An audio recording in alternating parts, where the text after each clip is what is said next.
Hola, ¿qué tal? Muy buenas noches. Sean todos bienvenidos, sean todos bendecidos. Aquellos que se conectan de diferentes lugares. Saludamos a los hermanos del Partido de la Costa, los de aquí, de Santa Teresita, de Mar del Tuyú, de Las Toninas, de San Clemente, a los hermanos del Gran Buenos Aires, las Lomas de Zamora, Morón, los de General Lavalle, General Conesa, aquellos que están en Mendoza. Bendecimos cada vida y nos alegramos de poder estar juntos. Aquel que nos convoca es el Señor, el que nos une es el Espíritu Santo, que más que nunca está obrando o se está manifestando, o nosotros estamos aprendiendo a depender y a ver su gran obra poderosa, tremenda, misericordiosa. Qué gran amor tiene el Señor y qué poderoso y amoroso es el Espíritu Santo, que en medio de situaciones difíciles, de pandemia, de contagios, de virus, nos fortalece, nos libera de todo temor, pero también nos muestra esa gloria tremenda que Él tiene de cómo obra de manera soberana en mucho más allá de nosotros. Gracias, Señor, porque nos haces cada vez más humildes, mostrándonos que sos vos el único que merece toda la gloria y el que hace la diferencia. Nos alegramos de que te estés conectando ahí en el chat, que puedas hacer también tu pedido de oración. Justamente el Señor es el que escucha el clamor de sus hijos, el clamor de aquel que viene con humildad y pide al Señor. El Señor nos enseñó a pedir. Dice que el que pide, recibe. Así que nos vamos a poner juntos a orar en común acuerdo y en acuerdo también con la palabra del Señor. Y creemos que el Señor trae respuesta para tu vida. Así que podés dejar ahí también tu pedido de oración en el chat en vivo, en el canal de YouTube, o lo podés hacer también a través de las redes, en Instagram, en Facebook. Nos alegra no solo estar juntos en esta reunión, nos alegra también en estos 3 días que hoy cerramos de ayuno y de oración. Hoy entregamos, después de esta reunión, estos 3 días de ayuno, así que celebramos la participación también de los hermanos, pero desde los niños se han movilizado también en los hogares, en las familias. Ahí los papás estuvieron, las mamás estuvieron bendiciendo a sus hijos, enseñándoles a buscar el rostro del Señor y apartar un tiempo especial para Él, no para que nosotros logremos cambiar la voluntad del Señor, porque la voluntad del Señor no se cambia, sino que nosotros nos acomodamos a la voluntad del Señor. Generalmente se piensa que con el ayuno y la oración vamos a lograr mover la mano de Dios hacia una dirección, y lo que estamos haciendo en realidad es prestar atención a aquello que el Señor quiere para movernos nosotros hacia su voluntad. Y queremos en este tiempo ser esa iglesia que el Señor espera que seamos, una iglesia pura, una iglesia fiel, una iglesia sin dobleces, una iglesia que es una manifestación del cielo en la tierra. Así que glorificamos el nombre del Señor juntos, nos alegramos juntos, nos gozamos juntos y vamos a iniciar esta reunión cantando al Señor, porque Él se merece toda la gloria, toda la honra y toda la alabanza.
Varias semanas antes de que Jesús iniciara sus 3 años de ministerio sobre la tierra, esos 3 años gloriosos en donde enseñó, liberó, sanó, formó a sus discípulos, fundó la iglesia, y esos 3 años que culminan con su muerte en la cruz, con su sepultura, su resurrección también gloriosa, en donde Él se muestra por 40 días a sus discípulos y luego asciende a los cielos. Antes de eso, Jesús se acerca un día al río Jordán. Allí estaba Juan el Bautista bautizando el bautismo del arrepentimiento, que es el bautismo de aguas, y lo reconoce al Señor y le expresa el hecho de que él no es digno de bautizarlo, que en realidad Jesús lo tendría que bautizar a él, porque Juan el Bautista, justamente como les decía, lo reconoce al Señor.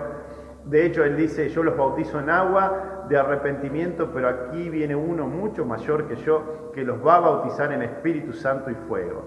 Y el Señor le dice, porque el Señor no se tenía que bautizar para arrepentirse de algo, porque Él nunca pecó, sino que se bautizó porque su corazón era obediente, y le dice: bautizame para que se cumpla toda palabra, para que se cumpla toda profecía, para que se cumpla toda justicia. El Señor siempre nos estaba enseñando cómo es el corazón del cielo, que es un corazón obediente, un corazón humilde, que vive para hacer la voluntad del Padre. En el mismo momento que Jesús es levantado de las aguas del bautismo, hay una expresión del Padre y del Espíritu Santo, una manifestación gloriosa y una expresión también de amor del Padre hacia su Hijo unigénito. Eso está en Mateo capítulo 3, versículos 16 y 17. Dice así: después de ser bautizado, Jesús salió del agua, entonces los cielos se abrieron y él vio al Espíritu de Dios que descendía como paloma y se posaba sobre él. Desde los cielos se oyó entonces una voz que decía: este es mi Hijo amado en quien me complazco. Hay versiones que dicen: en quien tengo complacencia. El Señor se alegró al ver la obediencia perfecta de su Hijo perfecto, de su Hijo amado, que en ese momento estaba siendo Dios encarnado, Dios totalmente Dios y Dios totalmente hombre. Algo maravilloso y una expresión plena del amor del Padre, del amor de Dios hacia sus hijos, al dar a su Hijo unigénito, y del amor de Cristo por nosotros, que dice que voluntariamente Él se entregó. El Padre ahí le expresa y le manifiesta, antes de empezar esos 3 años de ministerio, le manifiesta su amor. Y hay una presencia gloriosa del Espíritu Santo, una manifestación del Espíritu Santo. Dice que descendió como paloma y fue llenado Jesús por el Espíritu Santo. Eso es lo que nos pasa a nosotros cuando recibimos a Jesucristo como Señor. Viene el Espíritu Santo y hace morada. Pero también muchas veces nos sucede cuando el Señor nos llama por primera vez a una tarea específica, cuando el Señor pone algún sueño del cielo, algún sueño de Dios en nuestro corazón. Me pasó una vez que estaba trabajando en una oficina y no había nadie. Así que siento, y estaba buscando, era jovencito, estaba buscando la voluntad del Señor para mi vida, qué es lo que el Señor tenía para mí, quería saber cuál era el plan del Señor para mi vida, en qué tenía que comprometerme, qué tenía que hacer, dónde tenía que estar. Así que estaba en esa búsqueda y el Señor responde. Así que me cae la presencia del Señor en el medio del trabajo, en el medio de la oficina. Justo no había nadie, me fui al baño, ahí lloré, me arrodillé, creo que me tiré al piso, sentía la gloria del Señor en ese baño, en ese lugar de trabajo. Yo no me acuerdo si lo llamé a mi papá o enseguida cuando salí lo fui a ver y le decía, me quiero meter en un seminario, quiero ir de misionero, quiero dejar todo por el Señor, y él me tranquilizó sabiamente y me decía, mirá, entre el llamado y el momento en el que el Señor te permite meter manos en el arado y empezar esa obra, ese sueño que puso en tu corazón, hay un proceso. No siempre que uno es llamado, enseguida el Señor te envía a hacer eso para lo que te llamó.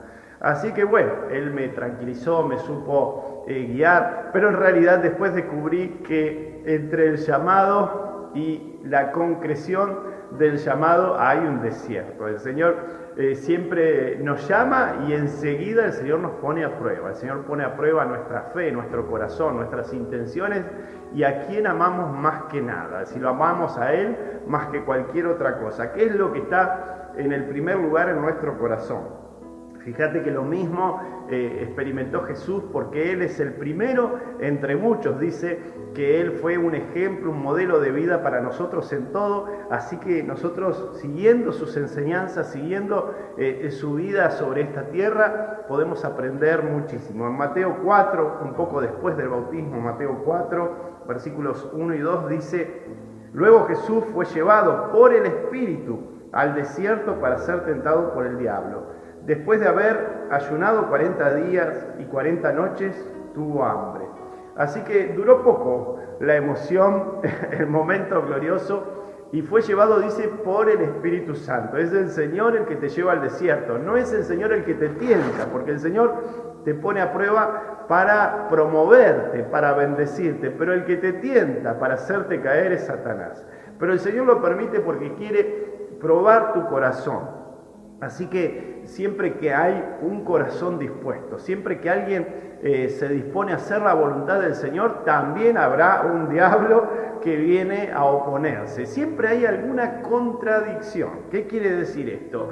Contradicción es contra logos en griego, que quiere decir una palabra contraria. Satanás viene, el Señor te pone un sueño, te pone una palabra y te bendice y te dice: serás de bendición para las naciones. Y viene Satanás enseguida, como esos cuervos, a querer comer la semilla que el Señor está sembrando en tu corazón, a querer robarte la palabra, a robarte la semilla. Por eso siempre el cristiano, el verdadero hijo del Señor, una vez que llamado, una vez que predispone su corazón, encontrará oposición espiritual. Y el Señor permite que pasemos por desiertos para que nuestro corazón sea probado. Lo mismo le pasó al pueblo de Israel cuando estaba desterrado en Babilonia. El Señor había profetizado de que si continuaban con esa desobediencia serían llevados en cautiverio a Babilonia, ya sea el reino del norte o el reino del sur, Judá e Israel, serían llevados en cautiverio. Y así pasó. Y también había profetizado que después de 70 años de cautiverio, el Señor les daría la oportunidad de regresar a Jerusalén, de restaurar el templo porque había sido destruido y la ciudad de Jerusalén que había sido destruida. Y te estoy contando lo que cuenta Primera y Segunda de Crónicas, el libro de Esdras y el libro de Nehemías. El regreso de ese cautiverio del pueblo de Israel a la tierra de Canaán, precisamente a la ciudad de Jerusalén, allí donde estaba el templo, se dio en un proceso de 3 partes. En primer lugar, que esto también tiene que ver con la vida de una persona que se vuelve al Señor. En primer lugar, regresaron al lugar de la presencia, porque la presencia de Dios se manifestaba en tiempos del antiguo pacto en el templo y precisamente en el lugar santísimo. Así que ellos regresaron al lugar de la presencia. Es lo mismo que cuando nos volvemos en arrepentimiento a Dios, nos volvemos al lugar de la vida, nos volvemos al lugar de la presencia de Dios, nos volvemos de un camino contrario, de un camino de desobediencia. En segundo lugar, en el tiempo ya de Esdras, el Señor le pide a Esdras, años después, que restaure el altar y el templo. Y así que Esdras se dedicó a eso, el escriba Esdras se dedicó a eso, y posteriormente, unos añitos después, Nehemías es llamado a restaurar los muros de la ciudad, las puertas y los muros de la ciudad. Eso quiere decir que volvemos a la presencia del Señor en arrepentimiento. Lo primero que restauramos es el altar, es el primer lugar de Dios en nuestra vida. Por eso el Señor dice, en primer lugar, no quiero que tengas más ídolos. Y los ídolos no son solo imágenes, los ídolos son cualquier otra cosa que ocupe el primer lugar en nuestras vidas, aquellas cosas que amamos más que a Dios, aquellas cosas por las que dejamos las cosas del Señor, por las que dejamos de servir al Señor, de seguir al Señor, de amar al Señor. Nosotros tenemos que revisar en nuestro corazón, porque a veces no es que nos arrodillamos frente a ninguna imagen, ningún ídolo de piedra, de yeso o de madera, pero sí tenemos ídolos internos, cosas que amamos, que puede ser el dinero, los placeres, el egocentrismo, la soberbia, la altivez, el vivir para uno.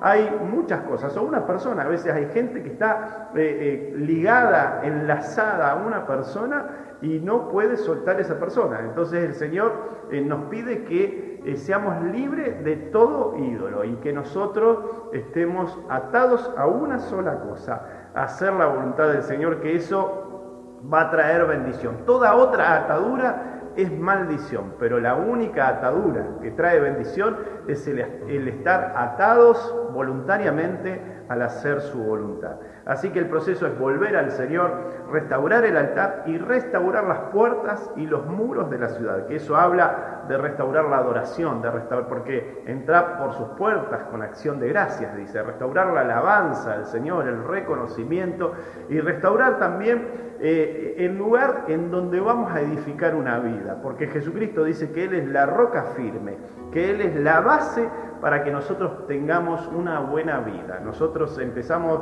a construir una vida eterna en esta tierra, en este lugar temporal, en este lugar limitado que está bajo el maligno, el sistema está bajo el maligno de este mundo, y nosotros aquí empezamos a ser base para una edificación eterna. Por eso el Señor nos enseña que no hagamos tesoros en la tierra, sino que desde aquí empecemos a hacer tesoros en el cielo.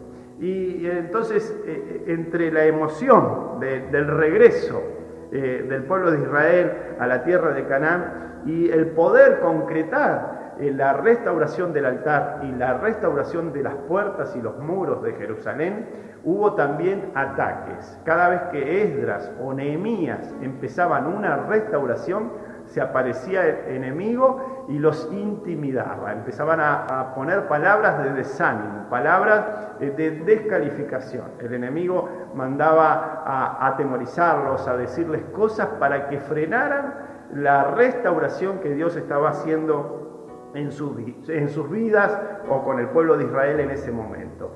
Y la victoria del Señor siempre tiene la misma receta. La victoria del Señor es permanecer en adoración, permanecer en fe y permanecer en obediencia a su palabra, a sus promesas. Si algo le molesta a Satanás, porque justamente Satanás vino no solo para robar, matar y destruir, sino para controlar a la humanidad y para robar la adoración que es para el Señor. Él quiere la adoración para Él mismo. Así que cuando el pueblo del Señor no solo se sale del control de Satanás, porque el Señor no te controla. Nosotros a veces decimos Dios tiene el control, ¿no? Y hay una buena intención en eso, pero en realidad no es así, porque el Señor es soberano. No es que Él tiene el control, porque el control es una situación de los seres humanos que están bajo el maligno o que nacimos bajo el imperio del maligno y necesitamos controlar porque tenemos desconfianza o temor que la cosa no salga bien. El Señor es soberano, Él dice algo y sabe que se va a cumplir. Él se tomó 4000 años entre Abraham y Jesucristo para que se viera la promesa. Él lo dijo hacía 4000 años y esperó 4000 años hasta que se cumplió la promesa de que vendría el Salvador, para bendición de toda la familia. Y hoy nosotros no solo estamos gozando su presencia, sino una salvación eterna desde ahora y para siempre. Por eso el Señor no es que controla, sino que está bien, no está mal en el sentido en que se dice Dios tiene el control, pero en realidad más que Dios controlar, porque Dios no controla, sino Él es soberano. Él hace lo que Él quiere y lo que Él dice se cumple. Así que el Señor lo único que tiene que esperar es la concreción de aquello que ya sabe que tiene. El Señor dijo que al final de los días toda rodilla se doblará y toda lengua confesará que Él es el Señor. Y eso en el cielo ya pasó, pero en la tierra todavía no lo vimos. Todavía estamos en lucha espiritual, todavía estamos en camino hacia la segunda venida del Señor, hacia el Armagedón, el milenio y el momento en donde posteriormente toda rodilla se doblará y toda lengua confesará que Jesucristo es el Señor. Pero en el cielo eso ya pasó. El Señor sabe que Él ya lo dijo, está escrito, Él lo estableció y así va a suceder. Así como sucedió lo que le prometió a Abraham 4000 años después, así aunque hayan pasado 2000 años y todavía no hayamos visto su segunda venida, Jesucristo viene, Jesucristo establece su reino y toda rodilla se doblará y toda lengua confesará. Y si algo le molesta a Satanás es que vos le rindas adoración al Señor y que permanezcas en fe, que permanezcas en adoración y que permanezcas en permanencia, en obediencia a su palabra. Y algo, si le molesta a Satanás, es que entiendas que la obra del Señor no se trata solo de actividad de servicio, que la obra del Señor se trata de adoración en todo lo que hacemos, cuando servimos, cuando oramos, cuando meditamos en su palabra, cuando estamos personalmente, individualmente en su presencia en lo secreto y cuando estamos en su presencia como congregación.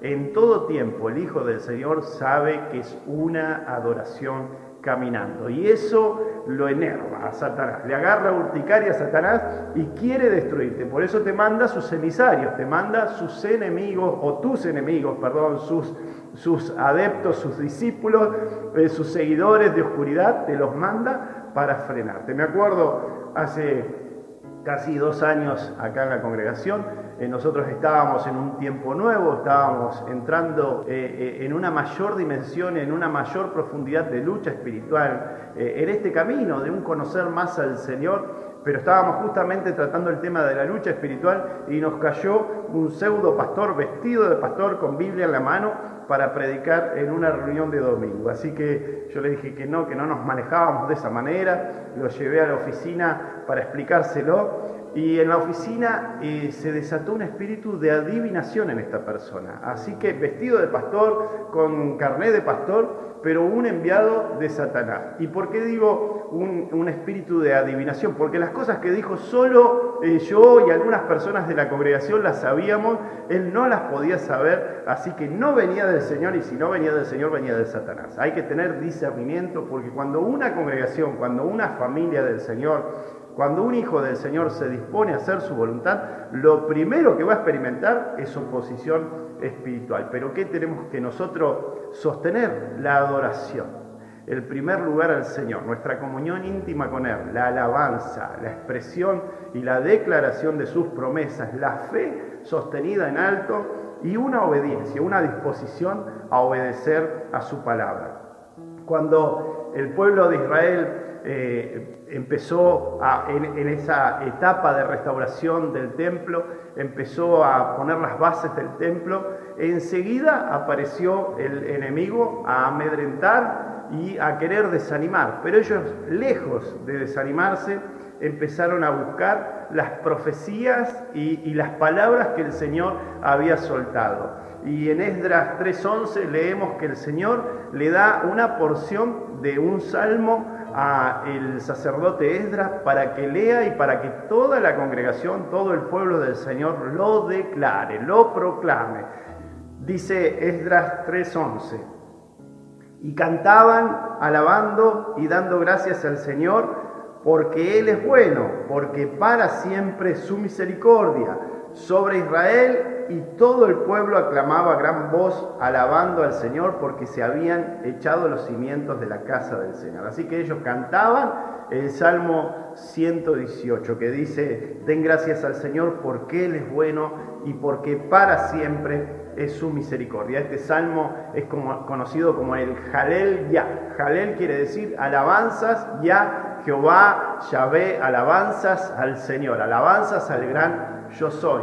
¿Y qué les estaba haciendo recordar el Señor? Que ellos no estaban en la tierra de Canaán y precisamente en Jerusalén restaurando el templo por logro humano, por fuerza humana, por su capacidad, sino que estaban ahí por misericordia y por gracia del Señor, porque para ellos salir del cautiverio era imposible y el Señor había tocado al rey del imperio para que los liberara y le había puesto en el corazón a un rey pagano de que tenían que ir a Jerusalén a restaurar el altar y el templo del Señor. Solo Dios podía hacer eso. Él fue el que los cuidó en el camino, el que los libró de toda peste, y es el Señor el que te libra en este tiempo también de toda peste, porque el Salmo 91 también nos proclama que podrá venir peste y podrán venir plagas y a tu morada no va a llegar porque estás bajo la cobertura del Señor. Y si llegara, el Señor es tu sanador, y si llegara y el Señor no te sana, es porque el Señor tiene un propósito, pero Dios es soberano y Él hace lo que Él quiere, pero Él es tu sanador, es tu libertador, y sí lo que hace el Señor, sí o sí, en todo tiempo, en toda circunstancia, es echar fuera el temor, porque el perfecto amor del Señor echa fuera el temor, y esto lo experimentan los hijos que son siervos y que son amigos del Señor. Y esto es lo que estaba experimentando Esdras, que era un amigo de Dios. Esdras conocía el corazón del Señor y el Señor le revelaba. En vez de escuchar la contradicción, la contrapalabra, el contralogos, la palabra contraria a la palabra del Señor que el diablo le mandaba, escuchen, proclamen y declaren este salmo que lo escribí para ustedes años antes, cientos de años antes, para que lo proclamaran ahora, porque el Señor se anticipa, el Señor establece algo y a veces no lo vemos en una generación, pero la generación siguiente va a ver la gloria del Señor que el Señor prometió en ese momento. El Señor se toma su tiempo, a veces en una misma generación, como en el caso de la segunda generación que estuvo en el desierto con Moisés. Esa generación vio el cumplimiento de la promesa, conquistó la tierra. A veces el Señor se tarda, aunque no quería, sino que fue por la desobediencia de la primera generación, pero a veces el Señor se toma también su tiempo. Lo importante para nosotros es que estemos en su presencia, porque en su presencia hay plenitud de gozo, y en el proceso, aún en el medio del desierto, podemos gozarnos en el Señor, y el gozo del Señor es nuestra fortaleza. Así que ellos recordaron su gran misericordia, que es interminable, que Él los había sacado, que Él los había regresado a ese lugar, que habían sobrevivido en el camino, que habían sido liberados de hambre, de peste, que el Señor los había sostenido y que los iba a seguir sosteniendo porque ellos estaban en plena voluntad del Señor, haciendo la voluntad del Señor. Así que la clave siempre es adoración, fe y obediencia. El mismo Jesús vivió, experimentó esta experiencia. Él nos enseñó esto también a nosotros, que hay que sostener la adoración, hay que sostener la fe y la obediencia, sobre todo en tiempos de dificultad. Mateo 4, volvemos al desierto, allí que Jesús había sido bautizado y fue llevado después de ser bautizado y de ser amado por su Padre en una manifestación gloriosa. El Señor, el Espíritu Santo, lo lleva al desierto, y ahí en el desierto Él vive una situación de prueba del Espíritu, pero de tentación de parte de Satanás. Mateo 4, versículo 3. Escrito está, no solo de pan vivirá el hombre, sino de toda palabra que sale de la boca de Dios. Y no es casualidad que el Señor Jesús diga estas palabras en el ámbito del desierto, en un tiempo de oración y de ayuno, porque el Señor se estaba privando del alimento natural, pero el Señor estaba alimentándose espiritualmente. ¿Y de qué se alimentaba? Ahí dice Jesús, de toda palabra que sale de la boca de Dios. Lo mismo que vivió el pueblo de Israel en los tiempos de Esdras, cuando estaban restaurando el altar y eran atacados con palabras de desánimo, con contradicción, palabras contrarias a aquello que había dicho Dios. Ellos levantaron la palabra del Señor, aquella palabra que estaba guardada en su corazón, aquella palabra que se había enraizado, que se había encarnado en sus corazones.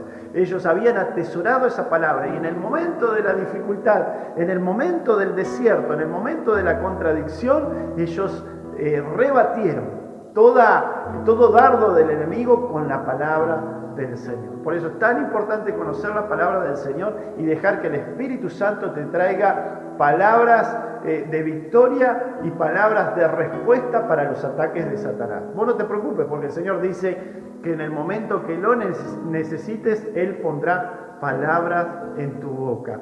¿Y por qué el Señor nos manda al desierto? Porque en el desierto nuestra fe es probada.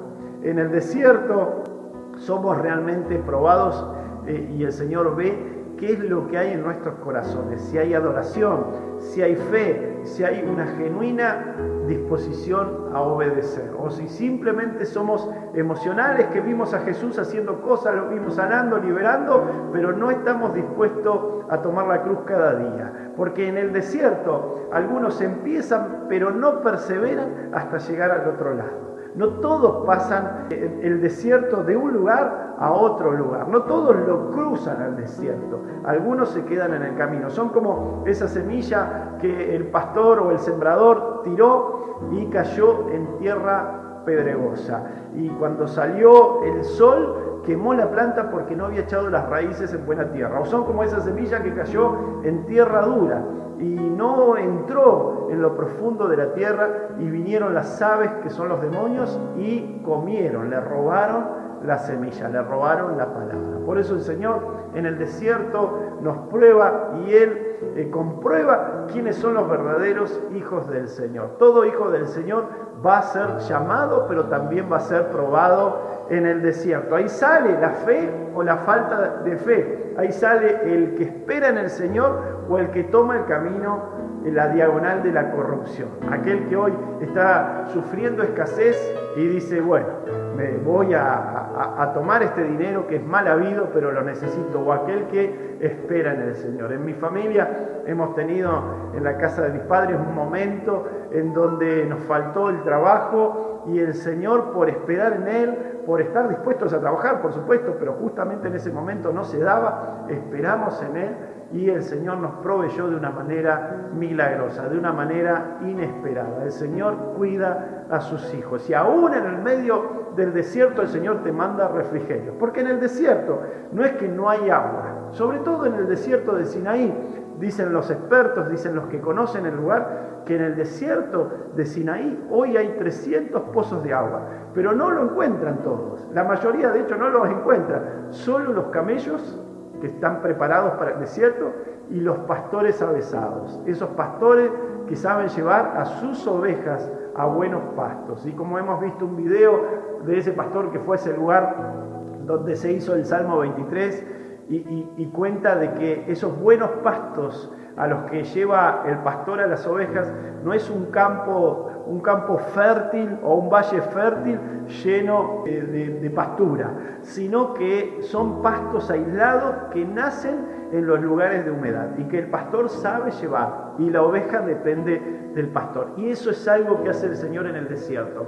Te corta toda atadura o otra base en la que te apoyaste que no es Dios. Te apoyaste en la iglesia, te apoyaste en el pastor, te apoyaste en el líder, te apoyaste en las reuniones bonitas, te apoyaste en tiempos de congregación donde te podías congregar, y el Señor te desata de toda ligadura y te lleva a una dependencia plena y absoluta de Él, porque el Señor quiere tener comunión con vos.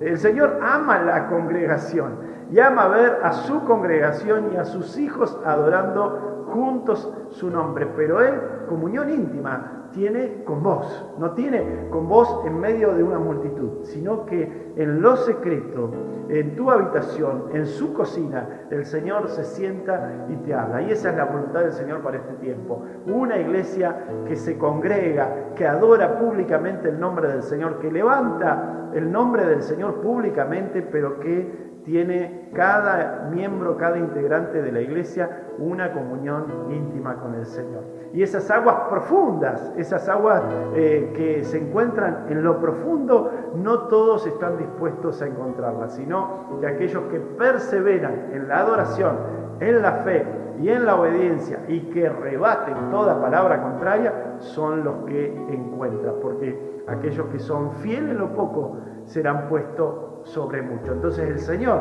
te está dando la oportunidad de promoverte. El Señor quiere que salgas bendecido de ese desierto, que salgas como un hijo espiritual maduro, que ya no depende de lo natural.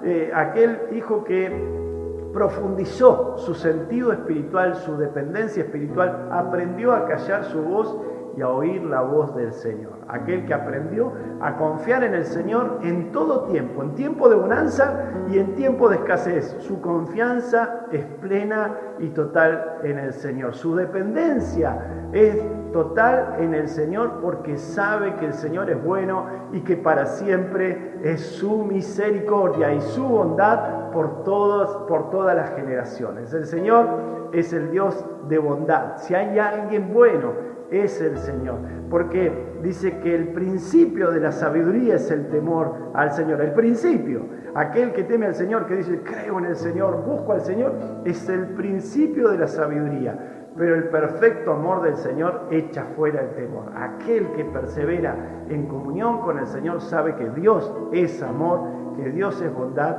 y que así como lo sostuvo al pueblo de Israel, como envió legiones de ángeles a su favor, como envió profetas a anunciarles antes de que pasen las cosas, como cuidó, guardó, alimentó, sustentó a su pueblo, así el Señor te va a sustentar, te va a alimentar. Y aún en medio del desierto, el Señor tiene un tiempo especial en donde te levantas. Si estás en un desierto, el Señor quiere hacer con vos como hacía con el rey David. Salmo 23:5 dice: aderezas mesa delante de mí en presencia de mis angustiadores.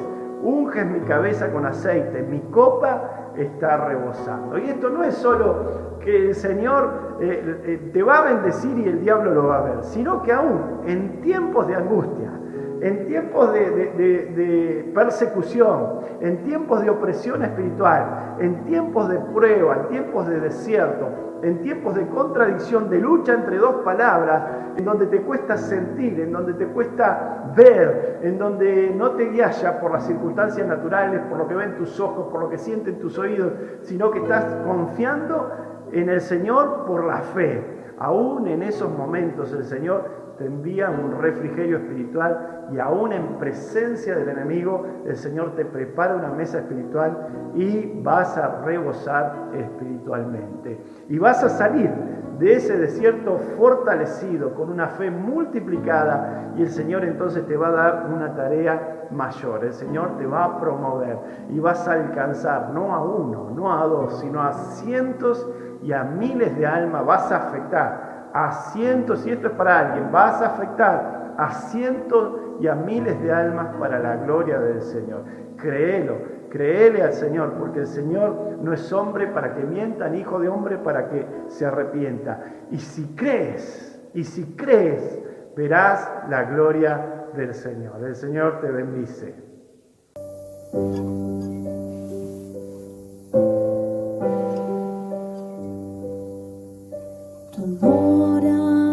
Mucho más que 1000 palabras, estás cambiando todo ambiente. Tu gracia tan profunda es y me sumerjo. Estás cambiando todo ambiente en gloria.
Gracias, Señor Jesús, porque tu amor, tu gran misericordia, Señor, nos cubre.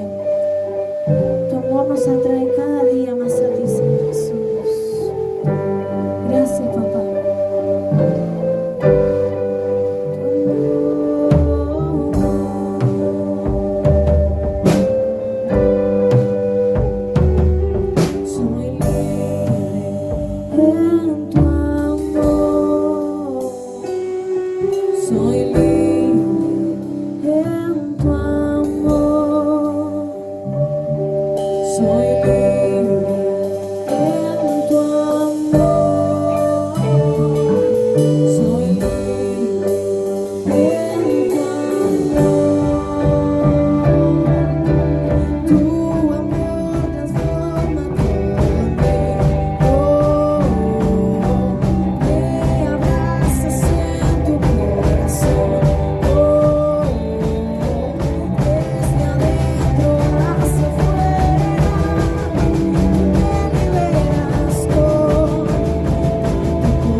Hola, amada iglesia. En este tiempo vamos a estar levantando un clamor por las naciones, un clamor que sé que está en el corazón de Dios, porque dice que el deseo de Él es sanar su tierra, ¿no? En Segunda de Crónicas 7:14, Él establece unos conceptos para que nosotros verdaderamente nos acerquemos al Padre. Dice: si se humillare mi pueblo, sobre el cual mi nombre es invocado, y oraren, y buscaren mi rostro, y se convirtieren de sus malos caminos, entonces yo oiré desde los cielos y perdonaré sus pecados y sanaré su tierra. Ese es el deseo que está en el corazón del Padre, y ese es el deseo por cual nosotros también debemos levantar una oración. Debemos verdaderamente cumplir con los conceptos, unos conceptos que están establecidos por el Padre, ¿no? Humillarnos, buscar su rostro, convertirnos de los malos caminos, y Él verdaderamente logrará con lo que hay en su corazón perdonar nuestros pecados. Padre, que en este tiempo, Señor, nuestros pecados, Señor, sean perdonados por tu amor. Que en este tiempo, Señor, tú seas el que verdaderamente sanes a tu tierra. Padre, te pedimos, Señor, que obres y que traigas sobre las naciones en este tiempo tu paz. Una paz que no tiene entendimiento, pero que sé que está en tu corazón. También, Señor, como dice tu palabra en Romanos 13:1, dice: sométase toda persona a las autoridades superiores, porque no hay autoridad sino de parte de Dios, y las que hay por Dios han sido establecidas. Así que oramos por los que están en autoridad, oramos por los que Dios ha permitido que a través de decretos, de ordenanzas, a través de leyes, puedan establecer pautas para la convivencia. Padre, oramos para que su corazón se humille delante de ti, para que estas autoridades, desde el presidente, desde los ministros, desde los intendentes, los gobernadores, toda eminencia que está en autoridad, pueda ver tu rostro, para que sientan el temor de Dios sobre sus vidas, un temor que establece respeto, un temor que establece amor. Padre, para que estas autoridades gobiernen desde lo más profundo de tu corazón. Padre, te pido, Señor, que tú estés en este tiempo, Señor, hablando a sus corazones, para que, Señor, ellos gobiernen con la autoridad que viene de tu trono. Te damos gracias, Señor, porque sé que tú estás escuchando estas oraciones, porque dice que donde 2 o 3 se ponen de acuerdo, tú estarás ahí y cumplirás, Señor, con estas pautas. Padre, te pedimos, Señor, que tu corazón, Señor, en este tiempo, Señor, que tu corazón, Señor, descienda sobre tu pueblo y que, Señor, inunde de tu amor a cada nación, que inunde a cada gobernador, que inunde a cada uno de tus hijos. Padre, te damos gracias y levantamos, Señor, nuestras manos para bendecir, Señor, a tu pueblo, para bendecir a tu nación, para bendecir a las naciones, para que se establezca tu reino. En el nombre poderoso de Jesús, amén y amén. Dios los bendiga mucho.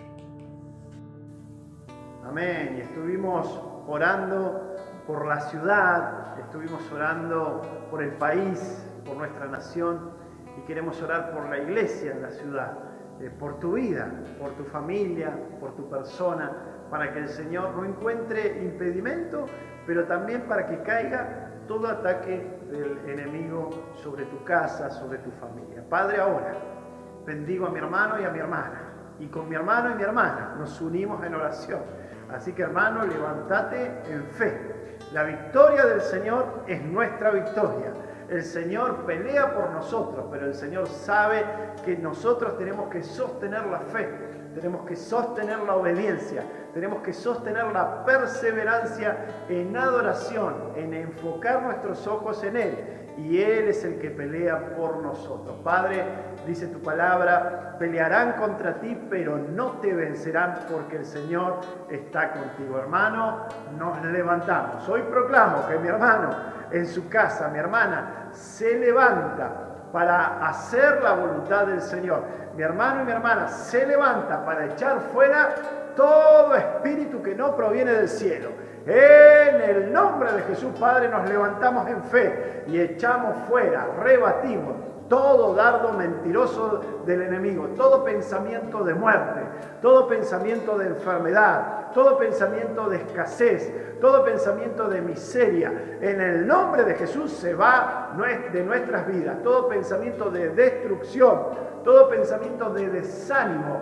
En el nombre de Jesús, todo pensamiento de fracaso, todo pensamiento de amargura, toda tristeza, en el nombre de Jesús se va de nuestras vidas. Padre, nos levantamos en fe y proclamamos como el pueblo de Israel en los tiempos de Esdras: Señor, tu palabra es poderosa y Dios es bueno y su misericordia es para siempre. El Señor es proveedor, el Señor es sanador, el Señor es libertador y es el que salva mi alma. El que salva mi alma es el que libra batalla a favor de su pueblo, a favor de sus hijos. En el nombre de Jesús pelearán contra ti, pero no te vencerán. Te atacarán por un camino y por 7 caminos tendrán que ir. Y aunque el enemigo venga como río, nosotros en el nombre del Señor en esta noche levantamos su bandera de victoria. Padre, tu iglesia se levanta en esta noche. Padre, tu iglesia se predispone en esta noche a hacer tu voluntad.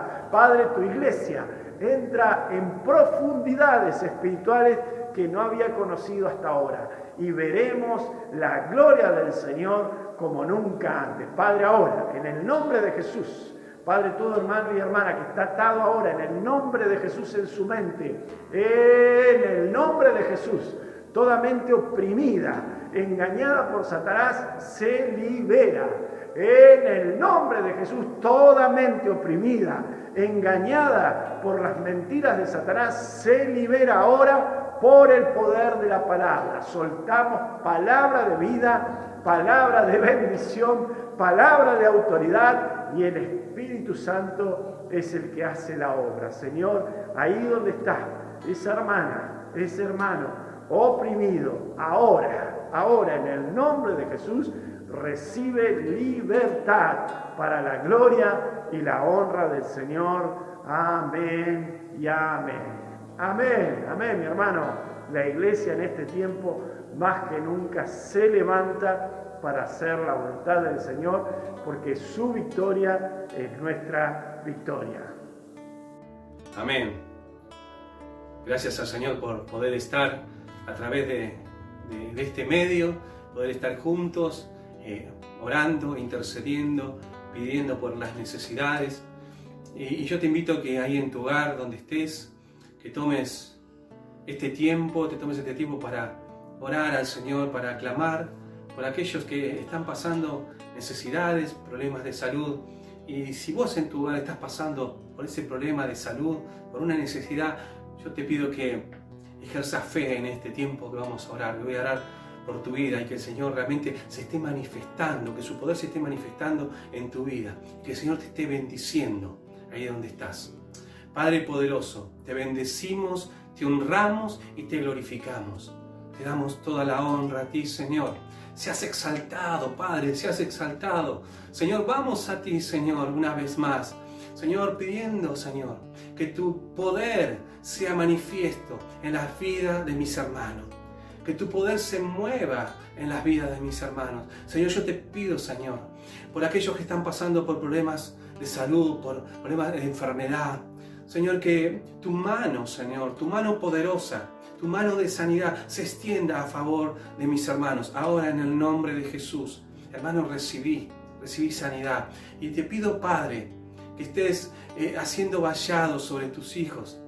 Aquellos que están, Señor, siendo, Señor, bombardeados por el enemigo. Señor, que están siendo atacados por el enemigo con malos pensamientos, Señor. Yo te pido, Padre, que tu protección sea sobre ellos. Ahora, en el nombre de Jesús. Tu libertad, Padre, tu libertad sea sobre la vida de mis hermanos. Quita todo pensamiento que no es tuyo. Ahora, en el nombre de Jesús. Hermano, te bendigo. Recibe la bendición del Padre. En fe, ejerce fe. Recibe la bendición del Padre. Señor, yo te pido por cada una de las familias, de mis hermanos. Señor, que tu mano, Señor, esté sobre cada uno de ellos. Tu protección. Señor, sean tus ángeles rodeando cada hogar, Señor. Que nada pueda tocar la vida de tus hijos, la vida de mis hermanos ahora. Bendice cada matrimonio. Bendice cada joven, cada niño, cada adolescente, cada anciano. Señor, que tú estés, Señor, rodeándoles con tus brazos de amor.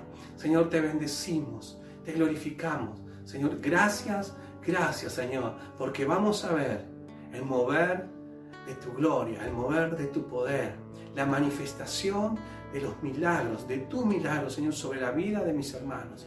Ahora en el nombre de Jesús. Amén.